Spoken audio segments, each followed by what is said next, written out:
శ్రీ గురుభ్యో నమః. ఓం శ్రీ మహాగణాధిపతయే నమః.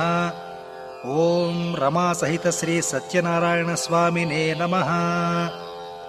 శ్రీ సత్యనారాయణ స్వామి వారి వ్రతానికి కావలసిన పూజా సామగ్రి: పసుపు, కుంకుమ, పువ్వులు, పూలదండలు, గంధము, అగరొత్తులు, ముద్దకర్పూరం, 100కి తక్కువ కాకుండా తమలపాకులు, పోకచెక్కలు లేదా వక్కపొడి పొట్లాలు, సుమారు 50 ఎండు ఖర్జూరాలు, 5 కొబ్బరికాయలు, 2 కొబ్బరి బొండాలు, అరటిపళ్ళు, అక్షతలు, మామిడి కొమ్మలు, మంటపారాధనకు 5 పావుసేర్లు, విఘ్నేశ్వర పూజకి 5 చిన్న గ్లాసులు కొత్త బియ్యం, బంగారంతో గాని వెండితో గాని లేదా రాగితో గాని చేసిన శ్రీ సత్యనారాయణ స్వామి వారి ప్రతిమ.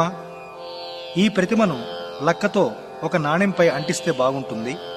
దీపారాధనకు 2 కుందులు, పత్తితో చేసిన